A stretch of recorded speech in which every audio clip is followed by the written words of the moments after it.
everyone, it's Monica. Welcome back to Homeschool Voices. Today I'm going to be talking about the NPR podcast entitled, How Should We Regulate Homeschooling? If you haven't had a chance to listen to this podcast, after you watch my video, go to the description and click the link there. I have a link to it so you can listen to it. But before I go any further, I just want to let you know that I'm going to be talking about some things today that are not for little kids. So if your kids are eavesdropping, you think they may not be mature enough to listen to what I'm going to talk about, which would be violence and many kinds of abuse, then I would just listen to it at another time. About a week ago, I saw a post linking to this podcast. I ignored it at first because I don't typically have 5 minutes to rub together, much less 35.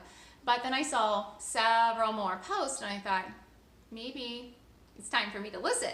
I mean, anything named How Should We Regulate Homeschool is probably going to be a little bit negative because there is the assumption that you need to regulate homeschoolers, but I really was not prepared for what I was about to hear.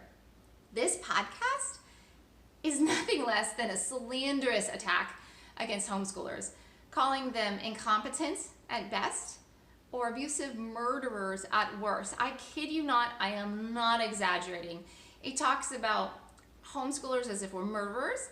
It brings up some horrible thing where some person chopped their kids up and put them in the backyard. And of course the implication is there's a lot of these characters in the homeschooling world, so we need to watch them. I know this might sound really crazy as you're listening to this, and you might be thinking it's not possible that there was actually a podcast aired on NPR that is this bigoted and slanderous, but I swear to you, you have to listen to it. It absolutely is. Now, there will be some people who will say, oh, wait a minute, they said multiple times that just because you homeschool doesn't mean you're a murderer, doesn't mean you're abusive or neglectful. I mean, what if I did a little study on hairdressers and I found, as I would in any group of people, I found some hairdressers who were murderers, who were rapists, who did all kinds of horrible things. I'm sure I could find it because hairdressers are human, just like teachers are human, just like doctors are human, just like plumbers are human.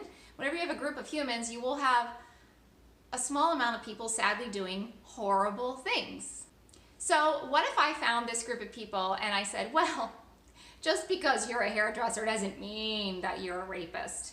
I mean, just me saying that is trying to put that idea in your head. So let's just start with the cast of characters in this podcast. In the beginning, we have sort of a silent character, and that's the producer. Her name was Avery Kleinman.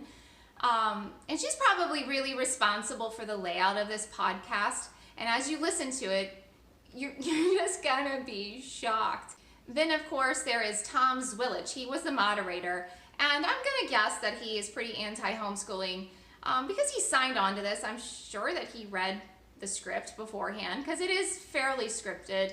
And just by listening to the little comments he would make and to how he moderated and who he allowed to speak, I'm gonna go ahead and guess he's pretty anti-homeschooling.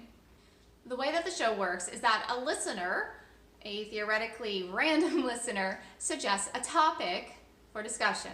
And if their topic is accepted, then they will be invited onto the show. In addition to that person, there will be 2 more people invited, one on each side of the topic. Our listener's name, who suggested the topic of regulating homeschooling, was Jerusha Lofland. She lives in Kansas, and she was homeschooled herself, wasn't happy with the experience. She was so disappointed, in fact, that she decided to homeschool her kids for 6 years until she miraculously saw the light and realized that she was not remotely capable of homeschooling her kids. I mean, this is her words. I think that that's crazy. I think she probably just didn't want to. Maybe it was too much work, or her kids were combative and she's sort of conflict avoidant, maybe. But anyone can do this. There's things called tutors.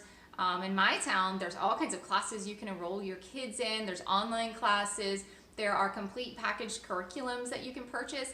And again, where I live, you can do a homeschool charter and they give you money that you can use to buy these curriculums. So she was trying to express this idea that is a common misconception. among people who do not homeschool, which is why I kind of doubt, I a little bit doubt Jerusha, but maybe she's just a little different. But there's a common thing idea among people who do not homeschool, this idea that how are you going to teach your kid everything? But people who homeschool know that that's a very silly thing to say, because we don't. We don't teach them everything. None of us thinks that we're going to teach our kids, a foreign language that we don't know, or advanced topics that we're really bad at or have no interest in.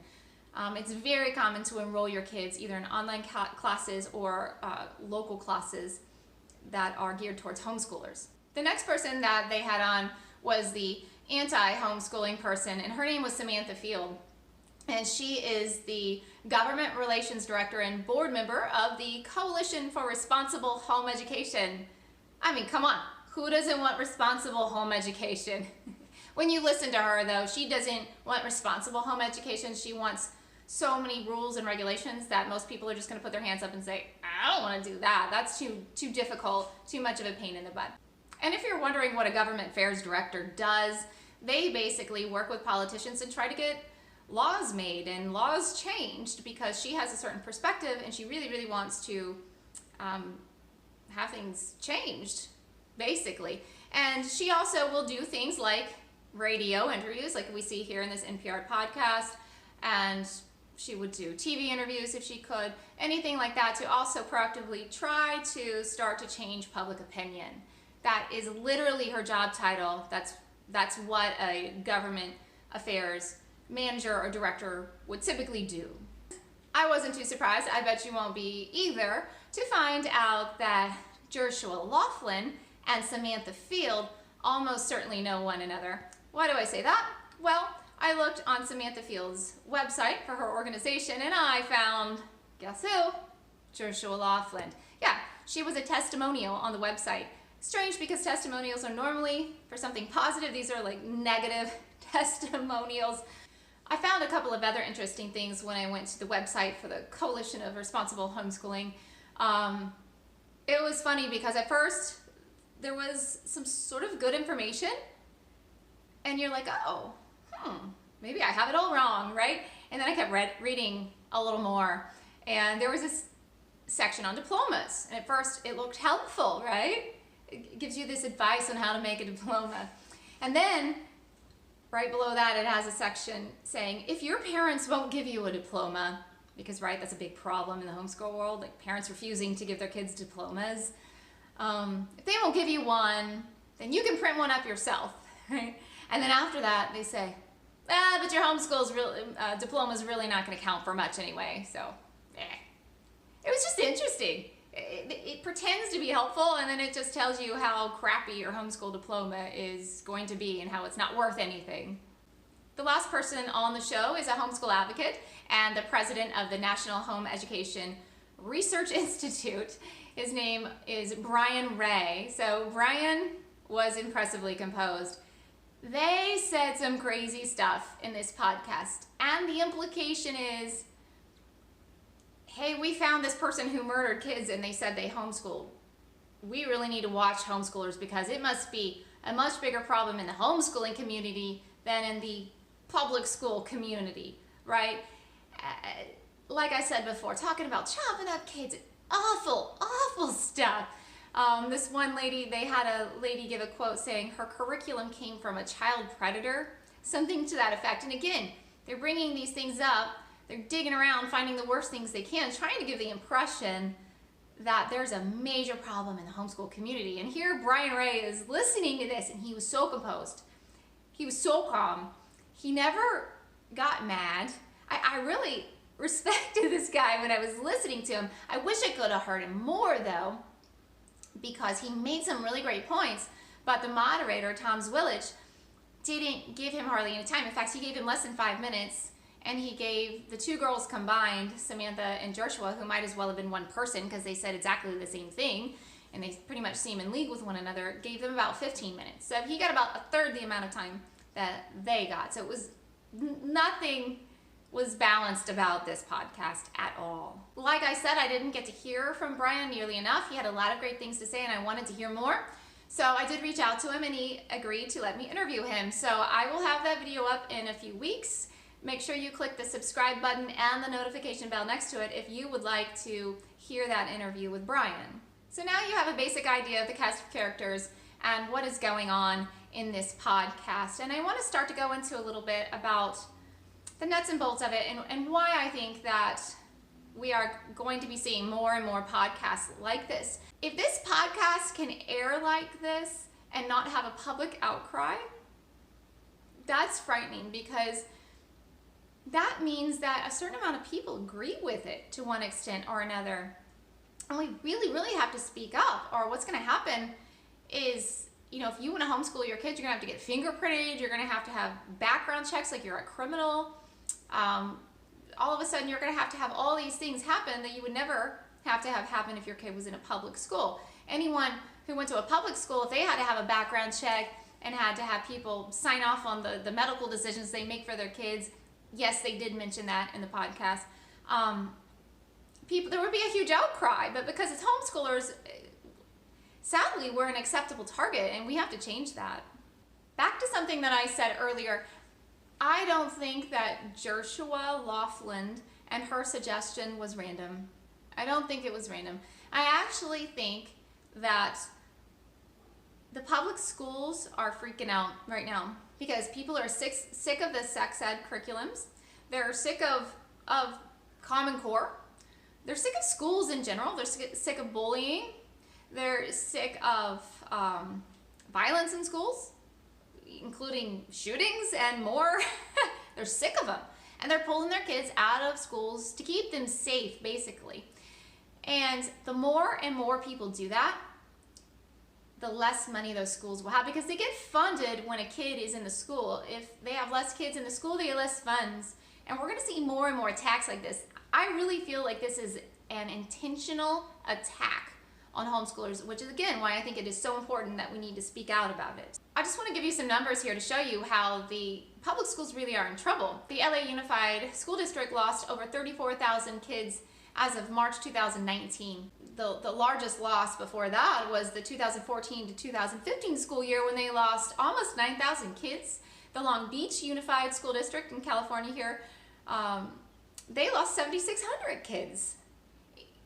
It's a lot of kids. That's a lot of money. From 2013 to 2018, 107 districts in California lost more than 15% of their students. So as you can see, public schools are in trouble, and every kid means money for these schools. Less money, then we're going to have things like teachers are getting fired, teacher unions aren't going to like that, and sometimes schools are being closed.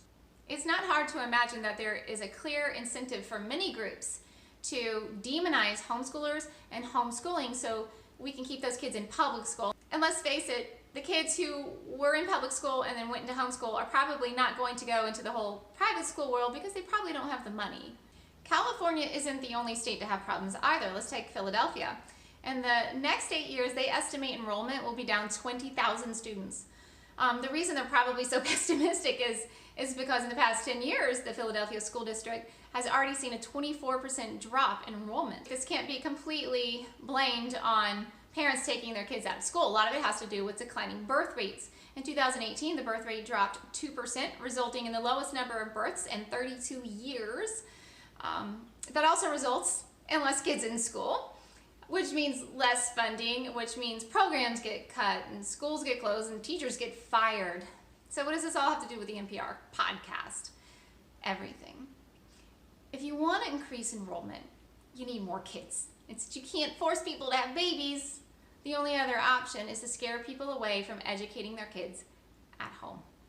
Mark my words, we're going to see more and more attacks against homeschoolers just like this.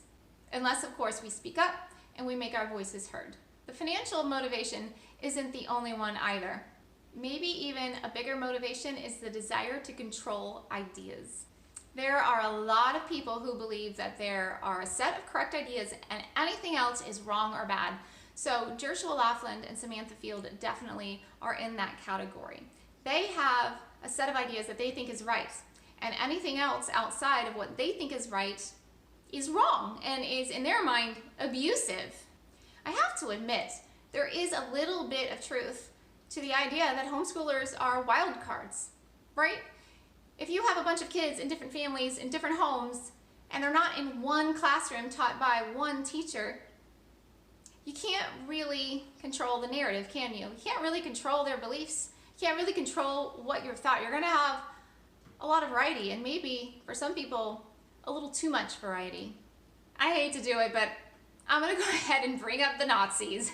I think it is very widely acknowledged that the Nazis brainwashed their youth, for lack of a better term. You probably even learned of the Hitler Youth in school. And what was that, right? The Hitler Youth was a group that the kids, all children basically had to be a part of. And a lot of it was indoctrination to get them to believe that socialist, nationalist ideology of Hitler's. And a lot of it was just keeping the kids in a group with activities away from their parents, away from their church members, away from any other members of the community that the parents respected that might have a different narrative. So they could really control this group of people and the way that they thought, and as they grew, they would have a predictable group of people who could be easily led. They could be easily controlled, really. And I know it's always a dangerous thing to bring up Nazis in a discussion, but you have to be really careful when you have people who clearly think that there is one set of correct ideas and anything outside of it is bad, and the government needs to regulate those parents and the ideas, because those were the two themes in the podcast. The one was abuse and murder, and the other was educational neglect, right?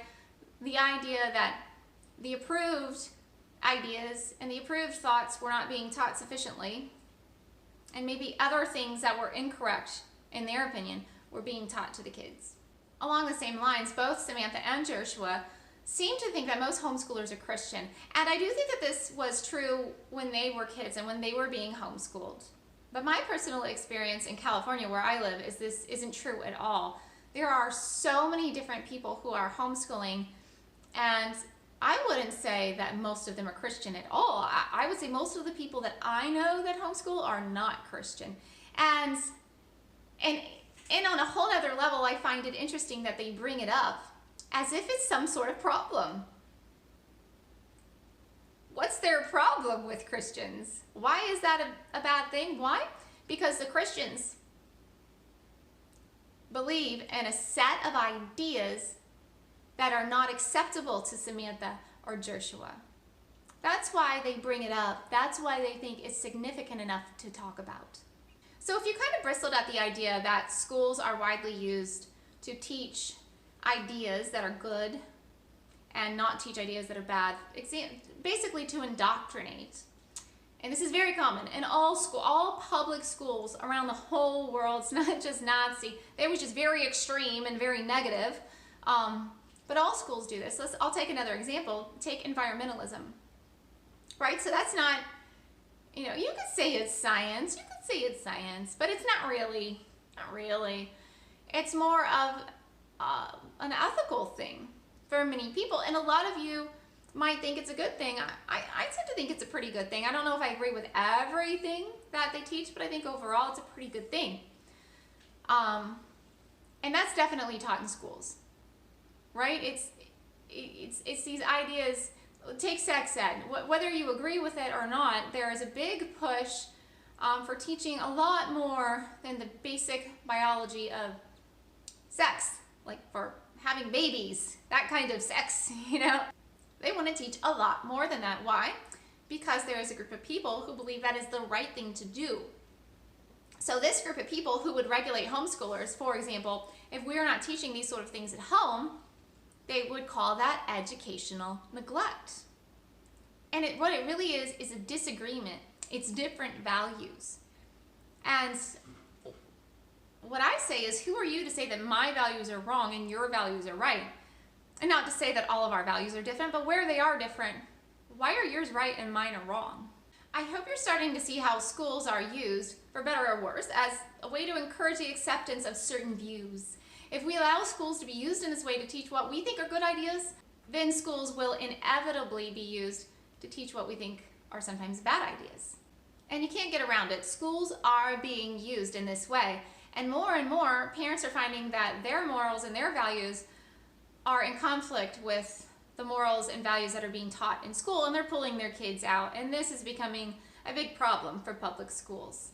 Lastly, I would like to comment on a common theme that was in the podcast, which is educational neglect. So clearly, Samantha and Jerusha and the producer, Avery, believe that educational neglect is much more prevalent in the homeschooling community than it is in the community of children who go to public schools.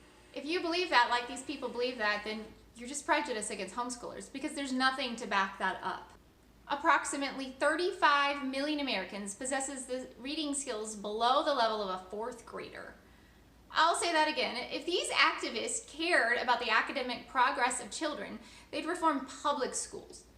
3.4% of kids in America are homeschooled.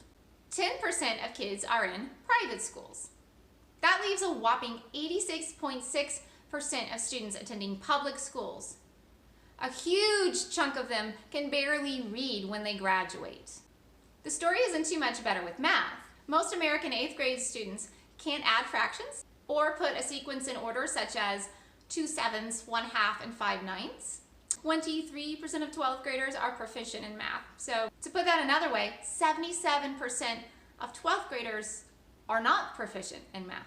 That's in the public schools. That's a huge number of kids. The National Mathematics Advisory Panel found that high school algebra teachers reported that many of their students didn't even know the multiplication table or how to do long division.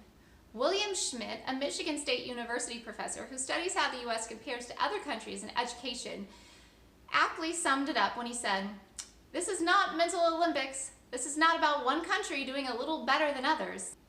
It's really about our kids being able to function."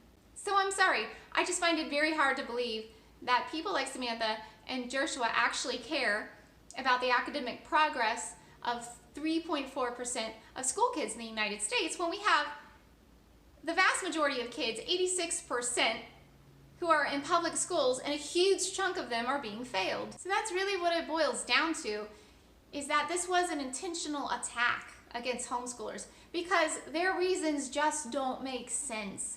You're going to tell me that you're worried about educational neglect in homeschoolers. Have you looked at public schools? 86% of kids go to public schools, and they're failing those kids, so much so that so many parents are bringing their kids home and homeschooling them. And are you seriously going to imply that a huge number of homeschoolers are chopping their kids up and burying them in the backyard? Oh wait, they did imply that in the podcast. It's ridiculous.